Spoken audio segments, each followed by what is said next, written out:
Hi BookTube, it's Amy, and I'm here with a book haul. The bag here full of some books from Book Bazaar here in Ottawa. It is the first truly spring-like day we've had yet this year. A wonderful sunny 12 degrees out there, and I enjoyed a nice walk back from the bookstore. But now I have my little haul here. So I'll open up the bag and we're going to look at some essays and I guess a travel journal. It's one of Queen Victoria's travel journals. So we have here something I hadn't heard of. This is something called Crumbs Are Also Bread by Martin Burrell. And I admit I just saw the side and I saw Burrell and I thought perhaps it was another Burrell that I'm familiar with. But then I saw the name Martin Burrell and I'm like, I have not heard of that particular author. This was published by Macmillan Canada. We've still got the blue paper dust jacket on the front here. And this is a collection of essays published in 1934. It says he's the author of what I'm assuming is another collection of essays titled Betwixt Heaven and Charing Cross. And don't know anything about him or about his essays, but the table of contents caught my eye. There's one in here titled For Book Lovers, Booksellers and Readers, The Insect World, The Poet Laureate, Thomas Hardy's Wessex, The Lost Art, Marie Antoinette, Geneva and London, Edmund Burke, and a host of others there, and it's ending with one titled Christmas Thoughts. So that should be fun. They seem rather short, but perhaps if I like them, I will I will read a few of them aloud here on the channel. Well, I might reread them as well. If I'm reading them on the channel, it'll probably be a reread. But then I've got two books by the same author here, more essays, blue cloth paper labels on here. And these are by someone named Solomon Eagle. Once again, an author I'm not familiar with. One is titled Essays at Large and the other is Books in General, published by George H. Dorr and Company in New York. You can see the paper labels there with the titles. So we'll look at Books in General, and it's dedicated, apparently, it's third series it says. It's dedicated to someone named Maurice Hewlett, and I believe it's reprintings of articles that were published in papers and periodicals. Something called The New Statesman, which was a weekly contribution between April of 1913 and January of 1920. But here's our table of contents.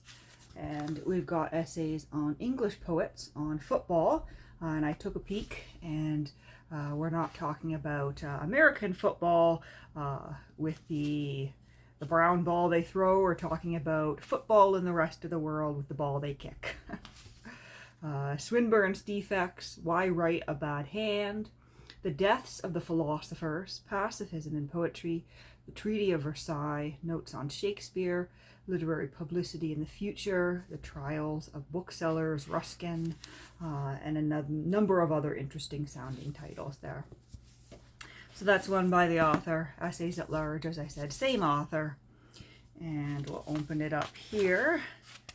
This one has a prefatory note from 1922. Most of these papers are reprinted from the Outlook. A few which seemed akin to the others appeared in Land and Water, which died under the burden. So that is the preparatory note. And we start off with one here titled Reading in Bed. And I took a peek at that in the bookstore, and it looks like it'll be quite interesting. But we've also got Life at the Mermaid, The New Style of Memoir by Lewis Carroll, The King of Prussia, A Trick of Memory, Burton's Anatomy, The Old Calendar, Dickens' Friends, On Being a Jonah, Real People in Books, and On Being Someone Else, The Librarian's Hard Lot, Christmas cards, an edifying classic, a commonplace book, and a number of other titles there. So 2 collections of essays by a writer I'm not familiar with. Then we have this one here, which I'll show it to you first. Wonderful green cover here. More Leaves from the Journal of a Life in the Highlands. And it's unfortunate that I don't have, the first collection of leaves, which I'm assuming this might have been, a pair. But this is leaves, or rather journal entries, from 1862 to 1883. And this is an 1885 printing. And these are, of course, the journals of Queen Victoria. So that should be an interesting read. I do like the way they're laid out. Nice big font there. Very nicely displayed on the page. And I don't think I've ever read any of the journals of Queen Victoria, so that'll be a new experience for me there. And then finally, we have a book by Sir Edmund Gosse here, Leaves and Fruit. More of his essays. And of course, red cloth leads to an orangey looking spine, but we've still got the paper label, which is nice. And we'll open up this one. So this is a 1927 printing by Charles Scribner and Sons,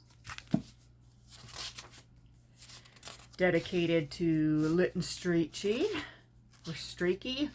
I always forget how his last name is pronounced. And we have essays in here on Montaigne, Shakespeare, Pope and Strachey again, Hannah More, something called A Sentimental Shepherd, The Physiology of Taste, Walt Whitman, Samuel Butler's essays, Viceroy and His Notebook, A Great Lady, Bodley and the Bodleian, The Prose of Dr. Johnson. I always like a good essay on Johnson. And something called The Emergency, The Black Cat, Miss Sitwell's poems, and of course a host of other titles in the table of contents here. So that is my quick little book haul on this sunny Saturday here in Ottawa, and I'll leave it there for today.